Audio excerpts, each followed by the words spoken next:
ഇന്നത്തെ പൊതിച്ചോറിന് ഒരു പ്രത്യേകത ഉണ്ട് കേട്ടോ. നമുക്ക് കഴിക്കാൻ വേണ്ടിയിട്ടല്ല ഇന്നത്തെ പൊതിച്ചോറ് നമ്മൾ ഉണ്ടാക്കുന്നത്. അപ്പോൾ ആർക്ക് വേണ്ടിയിട്ടെന്നല്ലേ നിങ്ങളിപ്പോൾ ചിന്തിക്കുന്നത്? നമ്മൾ ഇന്ന് കൊടുക്കുന്നത് മെഡിക്കൽ കോളേജിലോട്ടാണ് കേട്ടോ. ഇവിടെ എല്ലാ വീട്ടിൽ നിന്നും കൊണ്ടുപോകുന്നുണ്ട്. അപ്പം ഞാനും 2 പൊതി റെഡിയാക്കി വെക്കാമെന്ന് പറഞ്ഞിട്ടുണ്ട്.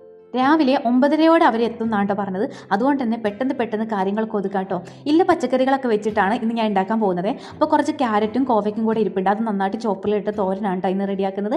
അതുപോലെ തന്നെ മത്തനും വൻപയറും കൂടെ ചേർത്തിട്ടുള്ള ഒരു കറി പോലെയാണ് കേട്ടോ ഞാൻ ഉണ്ടാക്കുന്നത്. പിന്നെ മീൻ വറുത്തതും മുട്ട വറുത്തതും കൂടെ വെക്കുന്നുണ്ട്. അപ്പോൾ അതൊക്കെ ഞാൻ ചെയ്തുകൊണ്ടിരിക്കുകയാണ്.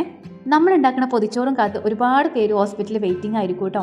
ഇങ്ങനെ ചെയ്യുന്നത് ഏറ്റവും നല്ലൊരു കാര്യമായിട്ട് എനിക്ക് തോന്നിയിട്ടുണ്ട് കേട്ടോ. കാരണം അവരുടെ കിടന്നവർക്കറിയാം ഇതിൻ്റെ ബുദ്ധിമുട്ടും കാര്യങ്ങളൊക്കെ, ഫുഡിനുള്ള ബുദ്ധിമുട്ടും കാര്യങ്ങളൊക്കെ അറിയാം. അപ്പോൾ ഇതൊരു വലിയൊരു ആശ്വാസമായിട്ടാണ് എനിക്ക് തോന്നിയിട്ടുള്ളത്. ഞാനും ഇതുപോലെ അനുഭവിച്ചിട്ടുണ്ട്. നമ്മുടെ മെഡിക്കൽ കോളേജിൽ നിന്ന് ഇതുപോലെ പൊതിച്ചോറ് വാങ്ങി കഴിച്ചിട്ടുണ്ട് കേട്ടോ. അപ്പോൾ കിട്ടുന്ന സന്തോഷം എന്താണെന്നറിയാം. കാരണം നമ്മൾ ഫുഡൊന്നും ഇല്ലാതെ ബുദ്ധിമുട്ടുന്ന എത്രയോ ആൾക്കാർ ഹോസ്പിറ്റലിൽ ഉണ്ടാവും. അവർക്കൊക്കെ ഒരു കൈത്താങ്ങാണ് കേട്ടോ ശരിക്കും ഈ പൊതിച്ചോറ്. പൊതിച്ചോറ് DYFIക്കാരുടെ നേതൃത്വത്തിലാണ് കേട്ടോ ഇപ്പോൾ കൊണ്ടുപോകുന്നത്. വയറെരിയുന്നവരുടെ മീൻ നിറയാതിരിക്കാൻ എന്നൊരു മുദ്രാവാക്യം കൂടെ ഇവരിട്ടിട്ടുണ്ട്.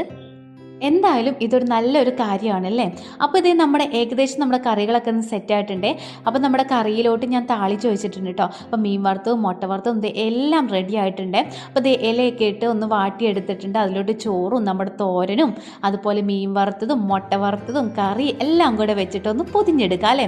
അങ്ങനെ ഞാൻ 2 പൊതി നല്ല അടിപൊളിയായിട്ട് പൊതിഞ്ഞെടുക്കുന്നുണ്ട് കേട്ടോ. അങ്ങനെ നമ്മുടെ പണികളൊക്കെ നേരത്തെ തന്നെ ഞാൻ തീർത്തിട്ടുണ്ട്. പിന്നെ അവർക്ക് വേണ്ടിയുള്ള വെയിറ്റിംഗ് ആയിരുന്നു കേട്ടോ.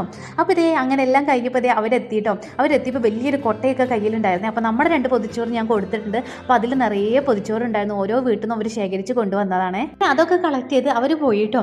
അപ്പോൾ നമ്മുടെ ഈ വീഡിയോസൊക്കെ നിങ്ങൾക്ക് ഇഷ്ടമാവുന്നുണ്ടെങ്കിൽ എന്തായാലും നമ്മൾ സപ്പോർട്ട് ചെയ്യണം കേട്ടോ. അപ്പോൾ അടുത്ത വീഡിയോയിൽ കാണാം. ബൈ.